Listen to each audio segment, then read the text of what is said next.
모세가 광야에서 뱀을 든 것 같이 인자도 들려야 하리니 이는 그를 믿는 자마다 영생을 얻게 하려 하심이니라. 민수기 21장을 보면 가나안 땅을 향하여 전진하던 이스라엘 백성은 에돔의 방해로 평탄한 왕의 대로라 일컬어지는 에돔 동쪽으로 진입하지 못하고 또다시 홍해의 길, 즉 광야로 향하는 길에 들어서야만 했습니다. 이미 지긋지긋하게 겪는 광야 생활 때문에 좋은 길을 놔두고 즉 지름길이 아닌 또다시 광야로 돌아서 가야 한다는 것에 백성들의 마음이 상하게 됩니다. 그들은 또다시 원망합니다. 참아왔던 마음을 터뜨리게 됩니다.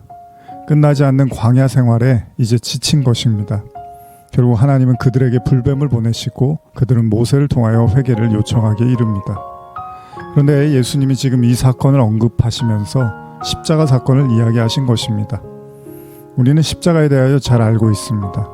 당시 로마의 처형의 방식으로 매우 흉악한 범죄를 저지른 사람들을 십자가에 매달아 죽게 하였습니다. 십자가에 대한 성경의 증언도 크게 다르지 않습니다. 그리스도께서 우리를 위하여 저주를 받은 바 되사 율법의 저주에서 우리를 속량하셨으니 기록된 바 나무에 달린 자마다 저주 아래 있는 자라 하였음이라. 그러니까 예수님이 십자가에 달린 의미는 그가 저주 아래서 죽임을 당하였다는 것입니다. 물론 이것이 죄인들을 위한 대속의 십자가라는 의미는 잘 알고 있습니다. 그러나 그 저주의 의미를 이해하지 못하고 무조건 대속하였다고만 말하면 그것이 바람직한 신앙일까요? 그러니까 우리가 어떤 상황에서 어떤 처지에서 구원받았는지는 관심이 없고 무조건 예수님이 대속하셨으니까 우리는 구원받았다고 말하는 것이 진정한 구원받은 그리스도인의 믿음이 맞냐는 것입니다. 요한계시록에 등장하는 니골라당, 즉 영지주의자들의 문제는 하나님이 자신들을 구원하셨으니까 이제 우리는 자유하고 우리가 원하는 대로 마음대로 쾌락을 누리며 살아도 된다는 생각을 가졌습니다. 그러니까 진정한 회개와 십자가에 대한 깨달음 없이 오로지 주님이 다 하셨으니까 우리는 자유하다는 것입니다. 그러나 자신의 죄를 모르는 자에게 용서가 무슨 의미가 있을까요? 마태복음 18장에는 1만 달란트 빚진 자의 비유가 나옵니다. 한 사람이 주인에게 빚을 지게 됩니다. 그리고 주인은 갚을 수 없는 그에게 1만 달란트, 오늘날로 하면 수천억 원 이상의 금액을 탕감받습니다. 그러나 이후에 빚을 탕감받은 자는 자신에게 오늘날로 하면 몇십만 원 혹은 몇백만 원의 빚을 진 사람을 고발하여 감옥에 쳐넣게 됩니다. 이후에 이 사실을 알게 된 주인은 그에게 말합니다. 이에 주인이 그를 불러다가 말하되 악한 종아, 내가 빌기에 내가 내 빚 전부를 탕감하여 주었거늘 내가 너를 불쌍히 여긴 것 같이 너도 내 동료를 불쌍히 여김이 마땅하지 아니하냐 하고 주인이 노하여 그 빚을 다 갚도록 그를 옥졸들에게 넘기니라. 너희가 각각 마음으로부터 형제를 용서하지 아니하면 나의 하늘 아버지께서도 너희에게 이와 같이 하시리라. 이 내용을 뒤집어 생각해보면 악한 족은 결국 자신이 탕감받은 빚의 크기를 마음으로 인지하지 못하고 있었던 것입니다. 결국 그는 용서를 받았지만 그 용서의 진짜 내용을 모르고 있었기에 사소하고 하찮은 죄를 진 자신의 동료를 고발하고 핍박하기에 이르게 된 것입니다. 그러기에 십자가의 용서의 의미와 그 크기를 깨닫지 못한 자가 진정 십자가를 이해했고 이로 말미암아 구원받았다고 할 수 있을까요? 예수님이 십자가에 달려 저주를 받았다고 하는데 저주라는 말은 어떤 의미일까요? 사전적 의미를 보면 몹시 미워하는 상대에게 재앙이나 불행한 일이 일어나도록 빌며 바람 또는 그렇게 해서 일어난 재앙이나 불행이라고 합니다. 그렇다면 예수님이 저주를 받았다는 것은 하나님이 우리를 저주하였다는 이야기가 되는 것입니다.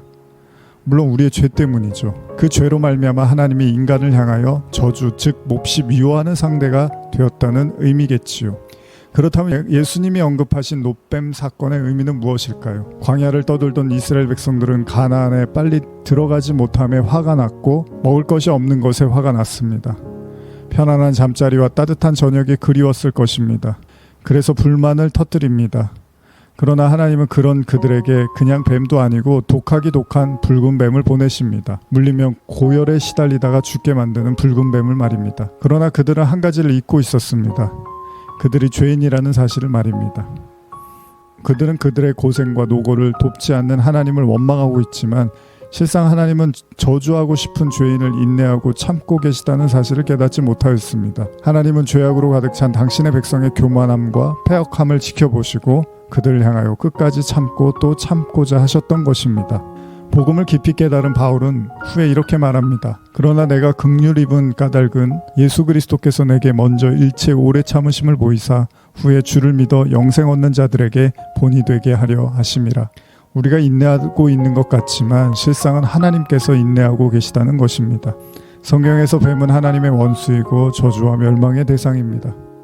지금 예수님은 그 자신이 뱀으로 십자가에 매달려야 한다고 말씀하십니다. 다시 말하면 내가 왜 그 뱀으로 매달려야 하는지를 깨닫지 못하면 우리도 여전히 우리가 하나님을 참고 있다고 생각할지도 모를 것입니다. 내가 왜 그 뱀으로 달려야 하는지를 깨닫지 못하고 이해하지 못하면 요한복음 3장 16절에 하나님이 세상을 이처럼 사랑하신다는 그 사랑의 의미가 마음으로 이해될 수 없을 것입니다. 하나님의 인내와 사랑의 내용이 무엇인지를 알지 못하는 자들에게 십자가는 그저 종교적인 표식에 불과할 것입니다. 그러나 우리가 우리의 죄악을 깨닫는 만큼 우리는 하나님의 사랑이 얼마나 큰지를 또한 알게 될 것입니다. 그분의 인내와 사랑과 용서가 얼마나 크고 영원한지를 말입니다. 오늘의 묵상이었습니다.